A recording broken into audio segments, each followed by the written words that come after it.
RMM টিভিতে স্বাগতম। পশ্চিমবঙ্গের রাজ্যের উত্তর দিনাজপুরের দিনাজপুর জেলার এক হতদরিদ্র ভিক্ষুকের মেয়ে নন্দিনী এখন জার্মানির প্রভাবশালী সংসদ সদস্য অর্থাৎ এমপি। আবারও প্রমাণিত হলো দারিদ্রতা কখনো চলার পথের বাধা হতে পারে না। হ্যাঁ, ভারতের পশ্চিমবঙ্গের উত্তর দিনাজপুরের এক বাঙালি মেয়ের সাফল্য গাথা আজকে তুলে ধরা হলো। বাবা ভিক্ষুক হওয়া সত্ত্বেও নিজের ইস্পাত কঠিন ইচ্ছাশক্তির জোরে নিজেকে প্রতিষ্ঠিত করেছেন। তিনি ভারতের উত্তর দিনাজপুরের রায়গঞ্জের মেয়ে হলেও তার পূর্বপুরুষ ছিলেন বাংলাদেশের দিনাজপুরের বাসিন্দা।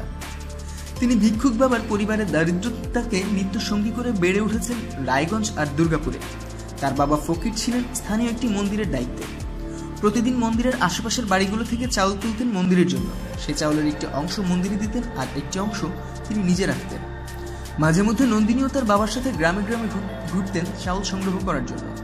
তার বয়স যখন 6 বছর তখন তিনি ভর্তি হন দুর্গাপুর স্কুলে। ভালো ফলাফল করে নন্দিনী আসেন। তার বয়স যখন 18 বছর তখন হরিনাথ ফকির মারা যান। যদিও নন্দিনীর আর কোনো ভাই বোন ছিল না, তবু তার মাকে নিয়ে খুব বেকায়দা পড়েন তিনি, কিন্তু হাল ছাড়েননি। প্রতিকূলতার মাঝে নন্দিনী কলকাতা বিশ্ববিদ্যালয়ে বাংলা সাহিত্যে ভর্তি হন।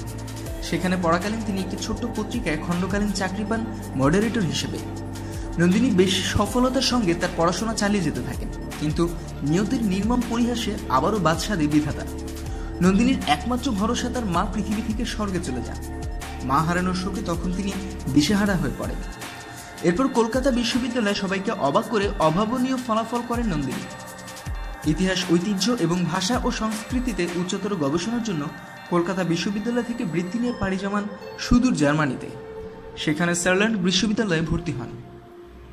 একসময় বিশ্ববিদ্যালয়ে যখন বিদেশি শিক্ষার্থীরা তাদের ফান্ড বৃদ্ধির জন্য আন্দোলন করেন, নন্দী সে আন্দোলনের অগ্রভাগে ছিলেন। সবার দৃষ্টি পড়ে নন্দিনীর উপর। এই বিশ্ববিদ্যালয়ে পড়াকালীন নন্দিনী জড়িয়ে পড়েন রাজনীতিতে। Social Democratic party of Germany দলের সাথে নন্দিনীর সখ্যতা ক্রমেই বাড়তে থাকে। একসময় এ পার্টিতে নন্দিনীর অবস্থান হয় আন্তর্জাতিক বিষয়ক সম্পাদক হিসেবে। একই সাথে ওই পার্টি থেকে প্রকাশিত পত্রিকার মূল সম্পাদনার দায়িত্বে নিয়োজিত ছিলেন অদ্যাবধি। গত বছর নভেম্বরে সারল্যান্ডের আনাট্রোপলি অঞ্চলের উপনির্বাচনে নন্দিনী তার পার্টি থেকে নমিনেশন পান এবং সিডিএফ এর প্রার্থী জনস্টনকে 302 ভোটের ব্যবধানে হারান। প্রায় 10 বছর হলো কলকাতা থেকে নন্দিনী জার্মানিতে রয়েছেন, তবে এর মধ্যে দেশে এসেছেন মাত্র 2 বার। নিরলসভাবে কাজ করে যাচ্ছেন জার্মানিতে অবস্থানরত প্রবাসী শিক্ষার্থীদের জন্য। নন্দিনী বিয়ে করেছেন সারল্যান্ড অঞ্চলের স্বনামধন্য ব্যবসায়ী বেঞ্জামিনকে। নন্দিনী বেঞ্জামিন দম্পতির বর্তমানে 2 ছেলে রয়েছে। আসছে মার্চে কলকাতা আসবেন দারিদ্র্যকে জয় করা এ কৃতি নারী।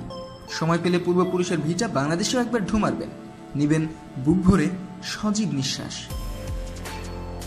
পৃথিবীর রকমারি খোঁজ খবরের জন্য সাবস্ক্রাইব করুন এবং আরএমএম টিভির সঙ্গে থাকুন।